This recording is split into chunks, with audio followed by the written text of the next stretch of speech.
முன்னவர் பட்டவை என்று புனித ஸ்தேவானின் திருநாளை கொண்டாடுகின்றோம். இவர்தான் திருச்சபையில் முதல் மறைசாட்சியாக மரித்த புனிதர் என்பதை நாம் நினைவு கூற வேண்டும். அதை ஏன் டிசம்பர் 26 வைத்திருக்கிறார்கள் தெரியுமா? நேற்றைய தினம் நம் ஆண்டவர் இயேசு கிறிஸ்து மண்ணகத்தில் பிறந்த நாள். இன்றைய தினம் புனித ஸ்தேவான் விண்ணகத்தில் பிறந்த நாள். மண்ணக பிறப்பும் விண்ணக பிறப்பும் ஒரு கிறிஸ்தவனுக்கு சரிசமமாக பார்க்கப்பட வேண்டிய விசுவாச மறைபொருள் என்பதை சுட்டிக்காட்டத்தான் இன்றைய தினத்தில் அவரது திருநாளை வைத்திருக்கின்றார்கள். முன்னவர் என்றால் முதன்மையானவர் என்பது பொருள். முதன்மையானவர் என்ற பட்டத்தை ஏன் நாம் புனித ஸ்தேவானுக்கு கொடுக்கின்றோம்? ஏனென்றால் அவர்தான் முதலாக மறைசாட்சியத்தை தழுவிய புனிதர் என்பதாலே. இன்றைய முதல் வாசகத்தை படித்து பார்க்கும் பொழுது புனித ஸ்தேவான் எந்த அளவிற்கு மிகப்பெரிய பாடுகளை பட்டு முதல் மறைசாட்சியாக மரித்தார் என்பதைத்தான் தியானிக்கப் போகின்றோம். சாதாரணமாக அவர் மறைசாட்சியாக மரித்து விடவில்லை. எந்த அளவிற்கு பாடுகள் பட்டார் என்பதை முதல் வாசகத்திலிருந்து தியானிக்கப் போகின்றோம். முதலாவதாக அவர் பட்ட பாடு கடுமையான வாக்குவாதம். எல்லோரும் எழுந்து நின்று கொண்டு அவரிடம் கடுமையான வாக்குவாதத்தில் ஈடுபடுகின்றார்கள். நம்மிடம் யாராவது சண்டைக்கு வந்தார்கள் என்று கேட்டால் இவரிடம் ஏன் வாய் கொடுக்க வேண்டும் என்று நாம் விலகி சென்று விடுவோம். ஆனால் தன்னிடம் உண்மை இருக்கிறது, இயேசு கிறிஸ்து இருக்கிறார் என்பதை அறிந்து கொண்டதால் கடுமையான வாக்குவாதத்தில் மற்றவர்கள் ஈடுபட்ட போதும் கூட அவர் துணிந்து நின்று இயேசு கிறிஸ்துவை அறிவிக்கின்றார். இரண்டாவதாக அவரை பார்த்து மற்றவர்களெல்லாம் பற்களை நரநரவென கடிக்கின்றார்கள்.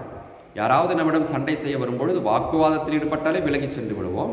அவர்கள் பற்களை நரநரவென கடித்து கொண்டு வாக்குவாதத்தில் ஈடுபட்டால் அடுத்து அவர்கள் நம்மை தாக்கப் போகிறார்கள் என்பதற்கான அறிகுறிகள் தான் அவை. நாய்களை பாருங்களேன், அவைகள் தங்களை எதிர்த்து வருபவர்களை கடிப்பதற்கு முன்பாக பற்களை மிகவே காட்டி அவைகள் பயமுறுத்தும். அதே போன்றுதான் புனித ஸ்தேவானையும் அவர்கள் பயமுறுத்தினார்கள். அதையும் யாருக்காக பொறுத்து கொண்டார்? இயேசு கிறிஸ்துவுக்காக பொறுத்து கொண்டார். மூன்றாவதாக அவர் மேல் ஒரு சேர பாய்ந்தார்கள் என்று சொல்லப்பட்டுள்ளது. யாராவது நம்மை ஒரு கன்னத்தில் ஓங்கி அடித்தாலே நமக்கு எவ்வளவு வலி வலிக்கின்றது. அப்படி என்றால் புனித ஸ்தேவான் மேல் எத்தனை பேர், அங்கிருந்து கூடியிருந்த மக்கள் அனைவரும் ஒரு சேர பாய்ந்தார்கள். பாய்ந்ததோடு நின்று விட்டார்களா? இல்லை, நிச்சயமாக கைகளை கொண்டு அடித்திருப்பார்கள். அப்படி என்றால் அவரது உடல் எந்த அளவிற்கு ரணவேதனைப்பட்டிருக்கும் என்பதை உணர்ந்து கொள்ள வேண்டும். யாருக்காக தாங்கிக் கொண்டார்? இயேசு கிறிஸ்துவுக்காக. நான்காவதாக அவர் பட்டது தரதரவென அவரை இழுத்துச் சென்றார்கள். நாமெல்லாம் கீழே விழுகிறோம் என்று வைத்துக் கொள்வோமே, கால் தடிக்கு விழுந்தாலே சிராய்ப்பு காயங்கள் ஏற்படும். அதாவது மேல் தோல் அகற்றப்பட்டு அதிலிருந்து மெல்லிய இரத்த குழாய்கள் வெளிப்பட்டு இரத்தம் வெளிப்பட ஆரம்பிக்கும். அந்த புண் ஆறுவதற்கு பல நாட்கள் எடுத்துக்கொள்ளும். எரிச்சல் என்பது அவ்வளவு எரிச்சலாக இருக்கும்.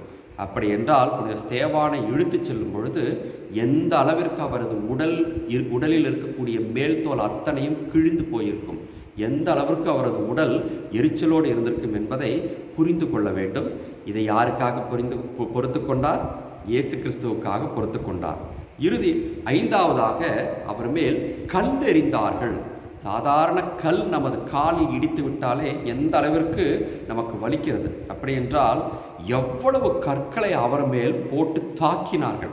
மண்டை உடைந்திருக்கும், எலும்புகள் மீது பட்டிருக்கும், எலும்புகள் உடைந்திருக்கும். ரணவேதனையை எந்த அளவிற்கு அவர் அனுபவித்திருப்பார். ஏன் பொறுத்து கொண்டார்? இயேசு கிறிஸ்துவுக்காக பொறுத்து கொண்டார்.